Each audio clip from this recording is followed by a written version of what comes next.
வணக்கம் நண்பர்களே.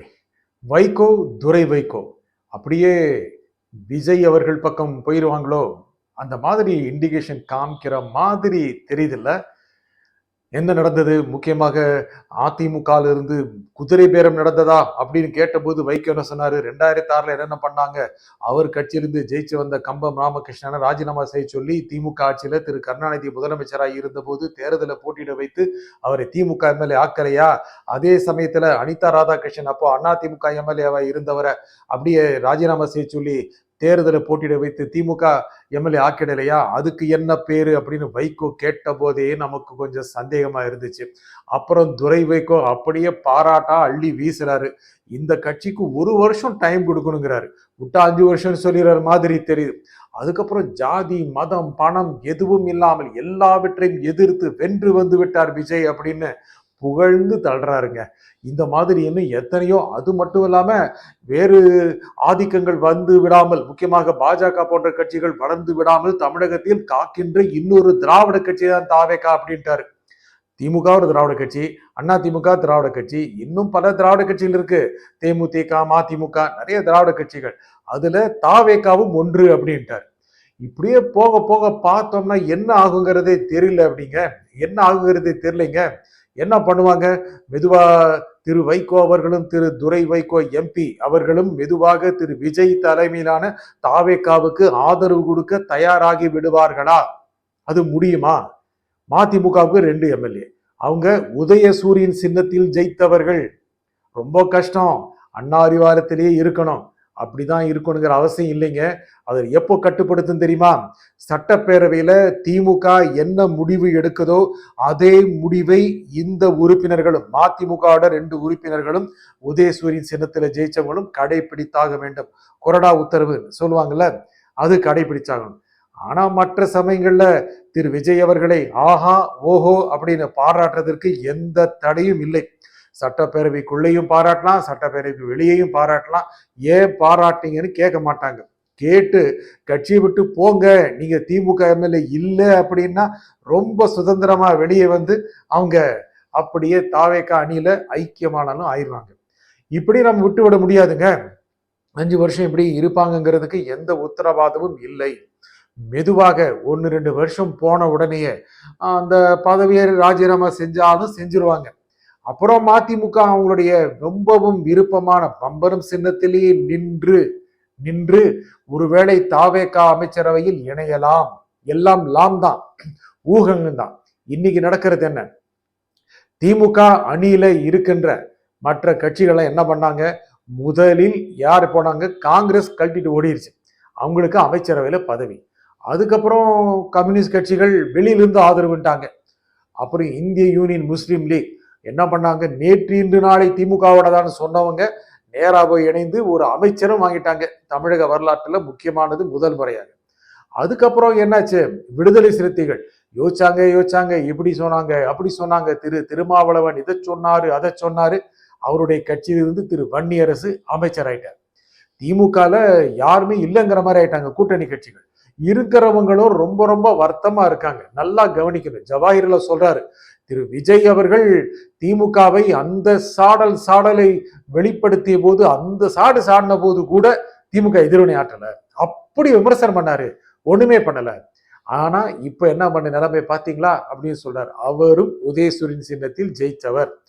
அதுக்கப்புறம் அந்நியார் தெரியும் உங்களுக்கு. பிரேமலதா என்ன சொல்றாங்க? நினைத்திருந்தால் திரு விஜய் அவர்களே தன்னிடம் வந்து துணை முதலமைச்சர் பதவி கொடுக்க தயாராகி இருப்பார் அப்படின்னு சொல்றாங்க. அப்படி நினைச்சிருந்தா வந்திருப்பார்ல, எங்கே வந்துருவாங்களோங்கிறதுக்காகத்தானே அந்த பக்கமே அவர் வரல. ஆனா அவங்களுக்கு ஆசையத்தான் இருக்கு. அவங்க மட்டும் ஆதரவு கொடுக்க மாட்டாங்கிறது என்னங்க நிச்சயம்? இப்படி எல்லாரும் கண்டு போகும்போது உதயசூரியன் சின்னத்தில் நின்றவர்கள் மட்டுமே ஏங்கி தவிப்பார்களா? நினைத்து பாருங்கள். மதிமுக எந்த எண்ண ஓட்டத்தை வைத்திருக்கிறது என்றால் தாவேகாவுக்கு ஆதரவு கொடுத்து விட வேண்டும். முடிந்தால் ஒரு அமைச்சர் பதவி வாங்கி விட வேண்டும். என்னைக்கு தமிழகத்துல மதிமுக காரங்க அமைச்சராகிறது? எந்த காலத்துல நடக்கும்? நாளைக்கு திமுக ஆட்சிக்கு வந்தா, அதிமுக ஆட்சிக்கு வந்தா, இல்ல சீமான் ஆட்சிக்கு வந்தா, இல்ல மதிமுகவே ஆட்சிக்கு வந்தா, அதெல்லாம் நடக்கிற காரியமாங்க. இருக்காரு திரு விஜய் அவர்கள், ஆட்சியில பங்கு கொடுக்க தயாரா இருக்காரு. ஏன் மாறிவிடக்கூடாதுங்கிற எண்ணம். அது மட்டும் இல்லாம அந்த எண்ணங்களை வளர்த்து விடுவது. சொல்லுவாங்கல்ல, அந்த கருத்தியலை வளர்த்து விடுவது. அதுக்கும் திரு வைகோ அவர்களும் திரு துரை வைகோ அவர்களும் தயாராயிட்டாங்க. நல்லா தெரியும் உங்களுக்கு, திரு விஜய் அவர்கள் முதலமைச்சராக பதவியேற்ற பிறகு திரு வைகோ அவர்களை சந்தித்து வாழ்த்து பெற்றார். அப்போ என்ன நடந்தது? வைகோ பேசிட்டே இருந்தார். சின்ன வயசுல கூட பார்த்திருக்கேன், நானும் அவங்க தந்தையும் நன்றாக தெரிந்தவர்கள் அப்படின்னு பழைய காலத்து கதையை எடுத்து விட்டார்.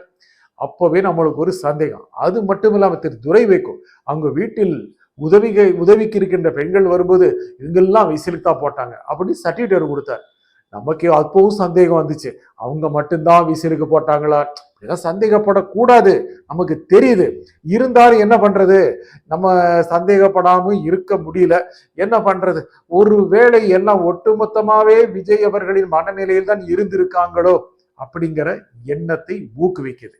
இதுல என்னன்னா, அந்த காலத்தில் அறிஞர் அண்ணா அவர்கள் அந்த காலத்தில் திமுகவுடைய தலைவராக இருந்தபோது சாதாரண மக்களுக்கும் வாய்ப்புகள் கொடுத்து அவர்களும் எம்எல்ஏக்கள் ஆவதற்கும் வழிவகுத்தார்.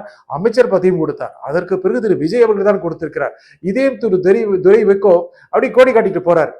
யாரும் ஒன்றும் அறியாதவர்கள், ஏழை எளிய பின்னணியில் இருப்பவர்கள், சாதாரண மக்கள், இவர்களை எல்லாம் அதிகாரத்திற்கு கொண்டு வந்திருக்கிறார் அப்படின்னு வாயார புகழ்றாரு. எத்தனை பண்றோமே, நம்மளால அதிகாரத்திற்கு வர முடியலையே, அந்த ஏக்கம் தெரியுதுல்ல. அந்த ஏக்கம் எத்தனை நாளைக்கு தான் இருக்குங்க? இந்த பெருமூச்சு விட்டுட்டே இருப்பாங்களா? கூடிய விரைவில் அவர்களும் இடமாற்றம் செய்யக்கூடும். இல்லை என்றால் நிச்சயமா சொல்றேன் பாருங்க, சட்டப்பேரவையில் தாவேகாவுக்கு ஆதரவாக மதிமுக உறுப்பினர்கள் செயல்படுவார்கள். அது புகழ்ந்து பேசுற ஒண்ணுமே செய்ய முடியாது. கட்சி விட்டு நீக்கத்த முடியும். ஏன்னா அவங்க திமுக சீரத்துல போட்டிடுறாங்க. இவர்கள் திமுக காரர்கள் இல்ல அப்படின்னு சொன்னா திமுக நம்பர்ஸும் குறைஞ்சிரும். இல்ல, அந்த தைரியமும் திமுக தலைமைக்கு வராது. அதை வச்சுதாங்க இந்த மாதிரி பண்றாங்க. உங்களுக்கு தெரியும், சட்டப்பேரவையில நம்பிக்கை வாக்கெடுக்கும் போது இவங்க வரவே இல்லை.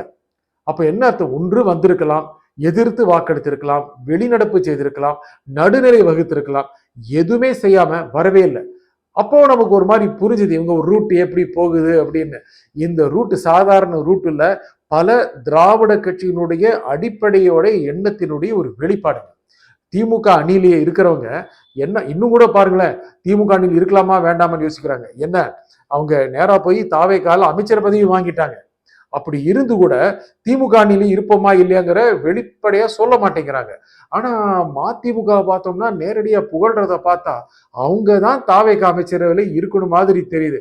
ஐயா, நம்மளுக்கு கொண்டு போய் சேர்க்க மாட்டீங்களா அப்படின்னு அந்த கட்சியிலிருந்து தேர்ந்தெடுக்கப்பட்ட எம்எல்ஏக்கள் எல்லாமே ரொம்ப ஆர்வம் பார்த்துட்டு இருக்காங்க. எப்படியாவது எந்த வழியாவது அல்லது இருக்கின்ற எம்எல்ஏ பதவிகளை ராஜினாமா செய்துவிட்டு மீண்டும் ஒரு தடவை தேர்தலில் நின்று திரு விஜய் அவர்களின் முகத்தை பயன்படுத்தி நன்றாக வாக்குகளை சேகரித்து வெற்றியடைந்து அமைச்சரவையில் சேர்ந்து விட மாட்டோமா, தமிழகத்தில் ஒரு அதிகாரம் பெற்றுவிட வேண்டாமா அப்படிங்கிற எண்ணம் அந்த கட்சியோட எம்எல்ஏக்களுக்கு இருக்கு. ஏன், அந்த கட்சியுடைய தலைவர்களுக்கே இருக்கு. அப்படி இருக்கும்போது இனி வரும் காலம் மதிமுகவுக்கு ஏதோ ஒரு வித்தியாசமான காலமாகத்தான் இருக்கும் போல தெரிகிறது. நன்றி, வணக்கம்.